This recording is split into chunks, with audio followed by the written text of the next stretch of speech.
اچھا اگر اس کی مباح خواہشیں ہوں، ٹھنڈا پانی پلانا، چائے پلا دو، یہ کر دو، تو وہ چلو وہ پوری کرنے میں تو صحیح گناہ نہیں ہے، صحیح ہے لیکن ان میں بھی اگر ہم زیادہ ان کو پورا کرنے لگیں گے تو آہستہ آہستہ پھر یہ حرام کی طرف لاتا ہے اور حرام خواہشات پوری کرتا ہے۔ اور اس کی مثال ایک ضدی بچے کی سی ہو جاتی ہے کہ جس کی ایک آپ جائز خواہش پوری کر دیں صحیح ہے اور وہ اس کو منوانے کا عادی بن جائے تو پھر ناجائز بھی پوری کرواتا ہے۔ ٹھیک ہے تو ایک تو یہ ہے ٹھیک ہے۔ لیکن اس میں جو خواہشات پیدا ہوتی ہیں یا نفس کسی چیز سے درس حاصل کر رہا ہوتا ہے وہ ہماری یہ دنیاوی ماحول ہے۔ صحیح ہے جیسے بچیاں خاص طور پر گھر میں بیٹھی ایک سہیلی آئی جو اس نے بتایا میرے ابو نے یہ دلایا ہے، ہاں ہاں ہاں اسکول گئے، کالج گئے، مستی گئے، کزنز ہیں، یہ ہماری گفتگو ہوئی تھی کچھ دن پہلے، جان بوجھ کے آ کے جلانا، جی جی جی جی میں تو یہ لائی ہوں، ہمارے ابو نے تو دلایا، میری امی نے یہ دلایا، ہاں ہاں ہاں تو اس سے پھر خواہشات بیدار ہوتی ہیں، بار بار احساس سے کمتری ہوتا ہے، کم یہ نعمت کا احساس تکلیف کا سبب بنتا ہے، صحیح ہے اور نفس کہتا ہے اس تکلیف کو دور کرو۔ دور کرنے کا طریقہ کیا ہے؟ خواہش پوری کرو۔ اور خواہش کیسے پوری کریں؟ بعض اوقات انسانی کیپیسٹی نہیں ہوتی ہے، گنجائش نہیں ہوتی ہے، تو پھر وہ حرام اور ناجائز کی طرف بڑھتا ہے۔ جیسے وہ بچی کا تھوڑا دکھایا، ٹھیک ہے تو پھر بچے چوری کرتے ہیں، بعض اوقات آپ نے دیکھا ہے کہ وہ اسکول گئے، کوئی بچہ چیز کھا رہا ہے، یہ کر رہا ہے، اس کے بعد پیسے ہی نہیں ہے، وہ کہتا ہے کہ چوری کرو، پھر وہ چوری کرتا ہے۔ تو خلاصہ کلام یہ ہے کہ پھر اس میں یہی ہے کہ اپنے گھر والے اچھی تربیت کریں اور اللہ تعالیٰ کی رضا پر راضی رہنے کا درس دیں بچوں کو، اور یہ سمجھائیں کہ اگر آج دنیا میں ہم کچھ نعمتوں سے محروم رکھے گئے ہیں تو اس کا بدلہ آخرت میں اللہ نے ہمارے لیے رکھا ہے۔ جیسے کہ نبی کریم صلی اللہ علیہ وسلم فرماتے ہیں کہ دنیا میں تکلیفوں میں مبتلا اور مصیبت میں مبتلا لوگوں کو جب اللہ تبارک و تعالیٰ بروز قیامت انعامات دے رہا ہوگا ان کے صبر پر، تو عافیت میں رہنے والے تمنا کریں گے کہ کاش ہماری کھالوں کو کینچیوں سے کاٹا جائے اور ہم اس پر صبر کر کے یہی انعام پائیں۔ اچھا اچھا۔ اور رضا داؤدانی صاحب یہ ساری جو گفتگو ہوئی اور یہ خاکہ بھی، اس کا تعلق نفس سے ہے، تو کیا کچھ ایسی یعنی ہوتا ہے نا فزیکلی آپ بات کریں تو ہمیں انسٹرکٹر بتا رہا تھا یار آپ کا تو یہ مسئلہ ہے نا، اس کا آپ کا یہ باڈی پارٹ تگڑا ہو جائے نا تو آپ کا یہ ریزسٹنس بڑھ جائے گی، اس کے لیے آپ یہ ایکسرسائز مسلسل کریں تو آپ نفس کو مضبوط کرنے کے لیے تاکہ ہماری امیونٹی اتنی ہو جائے، آج کل تو امیونٹی کے سب واقع میں کہ اس طرح کی چیزوں کو آرام سے ریزسٹ کر سکیں، اس کے لیے کچھ ایکسرسائزز ہیں بڑی سادہ سی کہ ذرا جس کے لیے اپنے نفس کی امیونٹی تگڑی کر سکیں۔ بسم اللہ الرحمن الرحیم۔ ظاہر ہے کہ کاش کوئی ایسا انجیکشن ہوتا کہ جس کو لگانے سے انسان سخی بن جاتا، کوئی ایسی گولی ہوتی ہے کہ جس کو کھانے سے حسد دور ہو جاتا۔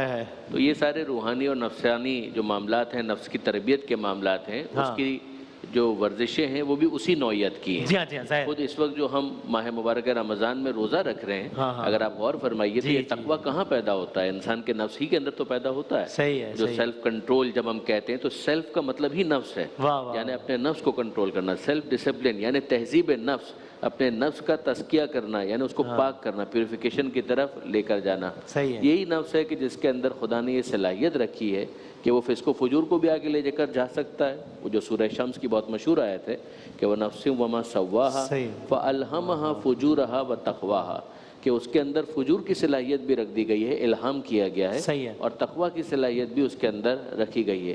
فجور کہتے ہیں تار تار کر دینے کو، جیسے مثال کے طور پر کسی کے پاس چادر ہے اور وہ چادر کو پھاڑ دے تو ظاہر ہے کہ جو اس کے اندر ایک اسموتھنس تھی وہ ختم ہو گئی۔ یہ تقویٰ کے اپوزٹ ہے۔ تقویٰ اسی مینٹیننس کو کہتے ہیں کہ وہ جو پاکیزگی کی چادر خدا نے دی ہے اس کو انسان مینٹین کرے۔ اگر اس پہ کوئی دھبا لگ جاتا ہے، داغ لگ جاتا ہے، تو جس طرح ڈٹرجنٹ سے دھو کر اس کو صاف کیا جاتا ہے، اسی طرح سے انسان اپنے نفس کی پاکیزگی کی چادر کو اس تربیت کے ذریعے سے صاف ستھرا اور اجلا کر دے۔ اس پہ روزہ رکھنا یہ خود اپنی جگہ پر بہت مفید ہے، عام دنوں میں بھی۔ یعنی فرض کیجئے کہ یہ ماہ رمضان سے ہٹ کر بھی خاص طور پر جو نفسانی خواہشات، جنسی خواہشات جو آؤٹ آف کنٹرول ہو جاتی ہیں، شادی کا کوئی انتظام نہیں ہے، تو اس موقع پر جوانوں کو مشورہ دیا جاتا ہے کہ اگر آپ روزے رکھنے کو اپنا کچھ شعار بنائیں گے تو یہ جو نفس کا بے قابو ہونا ہے یہ قابو میں آ جائے گا۔ اسی طریقے سے تہجد جو نماز شب ہے، واجب نماز تو ہے ہی اپنی جگہ پر، مگر اس کے ساتھ ساتھ نماز تہجد کا اس کے ذریعے سے بھی انسان کا نفس کنٹرول میں آتا ہے۔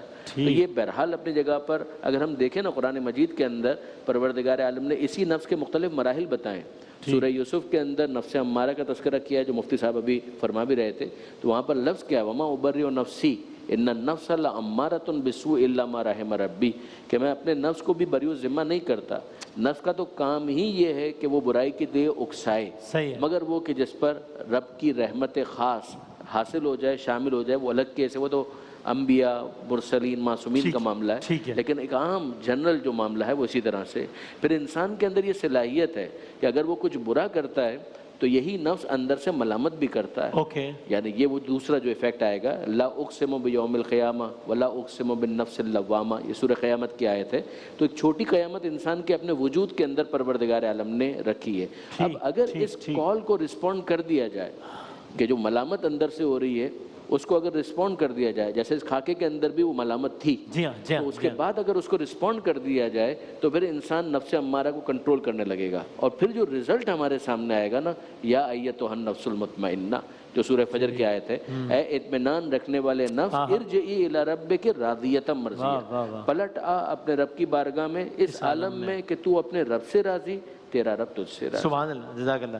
اس کا ایک پہلو جس کا آپ نے تذکرہ بھی کیا، کسی کا مال لے لینا، اس کی علم لائے بغیر چوری کرنا، اس عنوان سے بھی کچھ فرمائیے کہ چوری جس بھی سطح پر ہو، چاہے وہ اس سطح پر ہو کہ آپ کسی کا حق مار رہے ہیں، کسی کی چیز لٹرلی چوری کر کے اپنے جیب میں ڈال رہے ہیں، کیا فرمایا گیا اس کے بارے میں؟ یہاں چوری دو جہتوں سے ہم اس کو دیکھتے ہیں، ایک تو یہ کہ اس پہ حد جاری ہو، ٹھیک ہے، ٹھیک ہے نا، وہ ہاتھ کاٹنے کی جو سزا ہمارے اسلام میں ہے وہ کم از کم 10 درہم کا مال چوری کرتے ہیں تو اس پر ہوتا ہے، اچھا اچھا اچھا، اور ایک ہے کہ اس پہ حد جاری نہ ہو لیکن وہ چوری کہلائے، ٹھیک ہے، یہ تو پھر بجلی بھی چوری کرتے ہیں لوگ، آپ دیکھیں اس میں فزیکلی طور پہ تو آپ نہیں کر رہے لیکن کنڈا ونڈا لگا کر آپ نے کر لیا، صحیح ہے صحیح ہے، اسی طریقے سے کسی کا کھانا چوری کر لیا، پیسے چوری کر لیے، اسی طرح ہیکنگ وغیرہ جو ہے یہ سب یہ بھی چوری کے ڈیفینیشن اندر آتے ہیں، خاص طور پر یہ جو نیٹ کنیکشن میں وائی فائی لگا لیا پاسورڈ کے اجازت کے بغیر، حصول برکت کے لیے گھس جاتے ہیں اور پھر وہ سامنے والا برا بھلا کہہ رہا ہوتا ہے، یہ بھی چوری کی یہ کیٹیگری سب میں چوری کے زمرے میں آ گئی۔ دوسرے مسلمان بھائی کی چیز کو اس کی بغیر اجازت خفیہ طور پر اس طرح حاصل کرنا کہ اگر اس کو پتہ چلے تو وہ ناراض ہو جائے، صحیح ہے صحیح ہے، یہ سب چوری کے زمرے میں آتا ہے۔ حتیٰ کہ اگر آپ کسی کا موبائل لے کر اور اس کو اس کا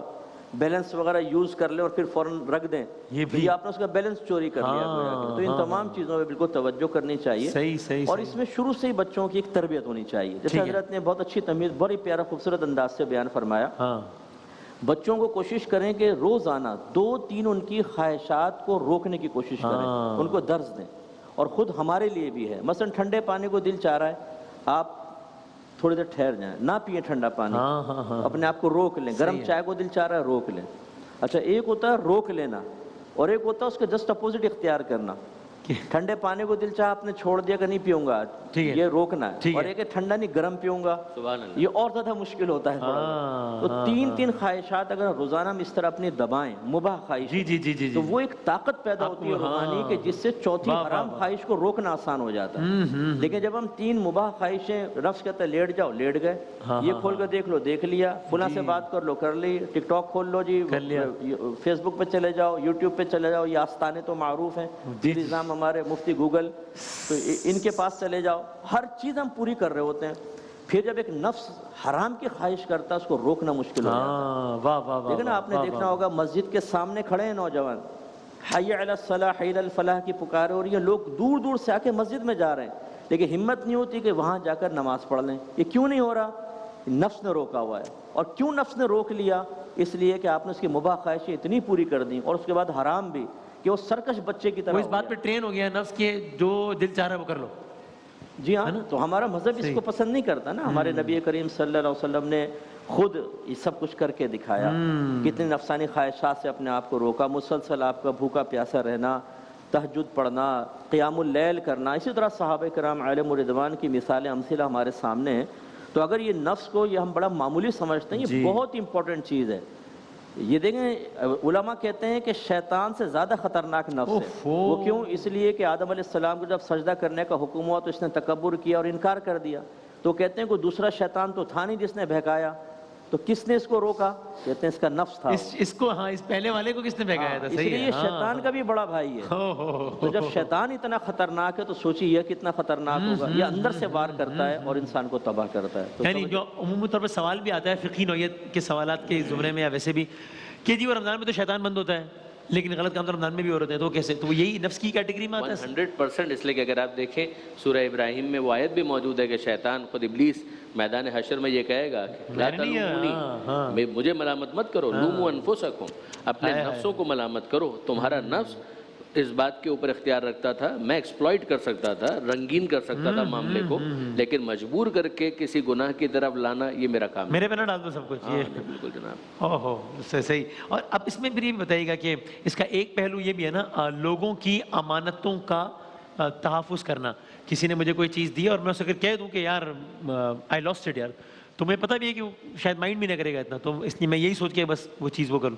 تو ہم بڑی روانی کے ساتھ سنتے ہیں سرکار دو عالم صلی اللہ علیہ وآلہ وسلم کے حوالے سے صادق اور امین، تو یہ امین ہونا کتنا ضروری ہے، ذرا اس عنوان سے بھی فرما دیجیے، یہ بھی اس کا ایک پہلو تھا نا۔ آپ دیکھ لیجئے کہ شب ہجرت امیر المومنین کو اپنے بستر پر لٹایا تھا تو یہ وصیت کی تھی کہ اے علی میرے بعد، یعنی میں مکہ سے جا رہا ہوں، یہ کافروں اور مشرکین کی امانت ہے، یہ ان کے مالکوں تک پہنچا دینا، پھر اس کے بعد میرے پاس مدینہ آ جانا۔ یعنی آپ ذرا دیکھیں کہ مولا وہ ہیں کہ جن کو بیٹے کی طرح سے پیغمبر اکرم نے پالا ہے، اور وہ فدیہ بن رہے ہیں پیغمبر اکرم کے لیے، وہ تو ایک۔ دوسری چیز کہ وہی مشرکین کے جو جان لینے کے در پہ ہیں، انہی کی امانتوں کے بارے میں اتنی حساسیت ہے کہ ان کی امانتیں ان کو پہنچا دینا، پھر میرے پاس آ جانا۔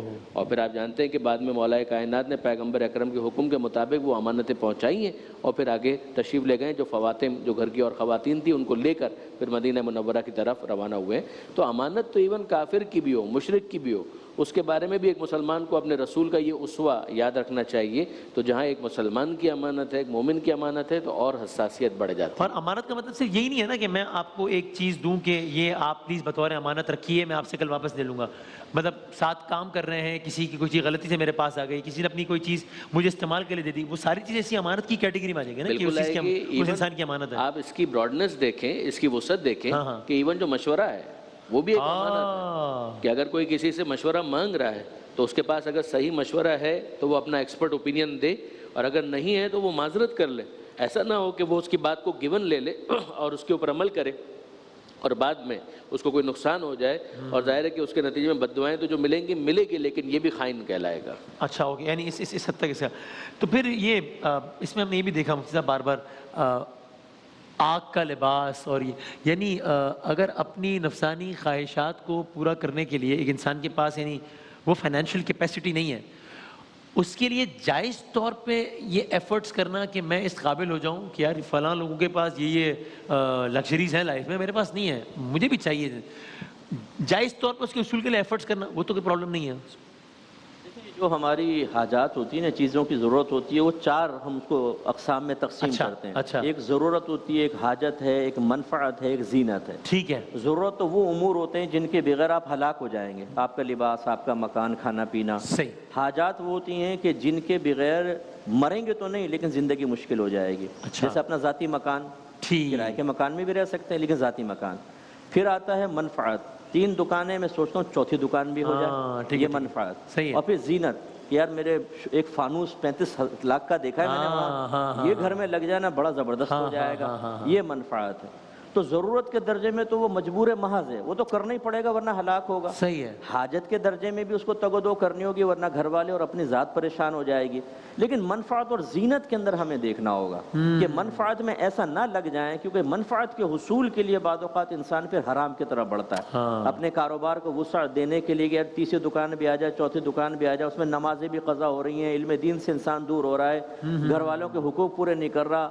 جوش و جذبہ یہ ہے کہ ایک کاروبار ہے تو 4 کاروبار ہو جائیں، ایک دکان ہے 2 دکانیں ہو جائیں، ایک بلڈنگ کھڑی ہو گئی، 4 بلڈنگیں اور میں بلڈر صاحب کہتے ہیں میں کھڑا کر لوں، اور اس میں پسینے پہنچ رہے ہیں اور سب کچھ، نہ کھانے کو مل رہا ہے نہ پینے کو، بینک بیلنس اتنا ہے لیکن جتنا پہن لیا جتنا کھا لیا بس یہ ساتھ ہے، باقی سب یہ پڑا رہ جائے، اس میں لگ کر انسان گناہ بھی کرتا ہے۔ اور پھر زینت میں تو اور زیادہ، تو ہر درجے میں پھر ہمیں غور کرنا چاہیے کہ کس میں کتنا ہمیں حرص کرنی چاہیے اور کتنا نہیں۔ تو ضرورت اور حاجت میں تو مجبور ہے تقریباً وہ ہمیں کرنا ہے، منفعت کے اندر احتیاط کے ساتھ کہ اپنا دین کا اور آخرت کا نقصان نہ ہو۔ صحیح۔ میں نے کہیں ایک واقعہ یا شاید حکایت ہے، آپ بتائیے گا اگر اس میں کہیں سنا تھا کہ بھئی فلاں شخص کو کسی نے کہا، فلاں صاحب نے کہا کہ یار تم یہ کاروبار تمہیں نہیں کرنا چاہیے، ان کی رائے بڑی معتبر تھی، پھر بھی اس نے ان کی رائے کے برخلاف کاروبار کر لیا اور کاروبار میں نہایت فائدہ ہوا، تو وہ گیا ان کے پاس کہ آپ یہ کہہ رہے تھے کہ مجھے کاروبار نہیں کرنا چاہیے، میں نے کیا اور میں نے اپنی زبان میں کو اربوں روپیہ بنایا ایسے، آپ کہہ رہے تھے کہ نقصان کا سودا ہوگا، مجھے کہیں نقصان نہیں ہوا۔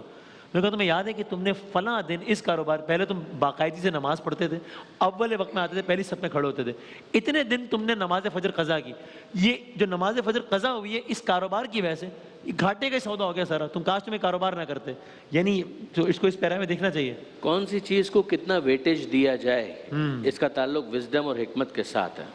یعنی ایسا بھی نہ ہو کہ انسان اس ایکسٹریم پر چلا جائے، ایسا بھی نہ ہو کہ اس ایکسٹریم پر چلا جائے. ٹھیک ہے. یہ جو بیلنس ہے وہ بہت ضروری ہے. میں آپ کی خدمت میں عرض کروں، ڈر یہی لگتا ہے کہ جب موعظہ کیا جاتا ہے، نصیحت کی جاتی ہے، تو پھر ایک دوسری ایکسٹریم ہے کہ جہاں پر انسان پہنچ جاتا ہے اور کہتا ہے کہ مجھے کچھ نہیں کرنا، وہ بھی نہیں کہہ رہا، روحانیت اختیار کرتا ہے، مناسٹسزم اختیار کرتا ہے. وہ بھی نہیں، رہنا دنیا میں ہے، دنیا کا ہو کر نہیں رہنا.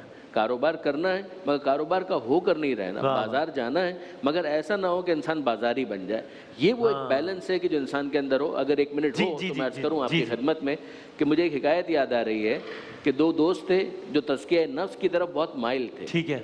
دونوں شہر میں رہتے تھے. ایک نے کہا کہ صاحب یہاں پر رہ کر تو میں تزکیہ نفس نہیں کر سکتا، میں جنگل جا رہا ہوں. اوکے. دوسرے نے کہا کہ نہیں، مشکل تو ہوگا لیکن میں یہیں پر رہ کر بازار میں دکان پر بیٹھ کر تزکیہ نفس کروں گا. ہوا یہ کہ کچھ عرصے کے بعد وہ جنگل جانے والا، اس نے ریاضتیں کی، تزکیہ کیا، ملا تو اسے بھی. اور کیا ملا کہ وہ ایک شیر کے اوپر بیٹھ کر اپنے دوست سے ملنے کے لیے شہر میں آیا. ٹھیک ہے. اب آپ اندازہ کریں کہ شہر میں شیر پر بیٹھ کر وہ آ رہا ہے تو جتنے افراد ہیں پہلے تو وہی پریشان ہو گئے کہ یہ شیر کو قابو کرنے والا کون ہے. صحیح ہے. پھر اس کے بعد اس نے پوچھا کہ میرا دوست کہاں پر ہے، کہا کہ اس کی دکان وہاں پر ہے. صحیح ہے. تو پھر وہ شیر کو پارکنگ ڈھونڈ رہا تھا کہ کہاں پر پارک کروں. پھر جب اس نے شیر کو پارک کیا اور وہ داخل ہوا دکان میں، تو دکان میں داخل ہونے کے بعد اس نے اپنے دوست سے پوچھا کہ کیا حال ہے. یعنی اب وہ شیر کو دکھا رہا ہے کہ دیکھو میں نے یہ حاصل کیا ہے، میں نے شیر کو قابو میں کر لیا ہے. اب وہ جو دوست بیٹھا ہوا تھا اس نے کہا یار کچھ دیر کے لیے میں ذرا جا رہا ہوں دکان پر بیٹھنا، ایک 10 منٹ میں 15 منٹ میں حاضر ہوتا ہوں. وہ گیا اور ایک دوشیزہ اندر تشریف لائیں اور جب وہ ڈیل کر رہی تھی تو اس کا ہاتھ ایک گلاس سے جو شیشے کا تھا وہ ٹکرایا اور وہ گر گیا، اس لیے کہ وہ اپنے نفس پر قابو نہیں کر پا رہا تھا.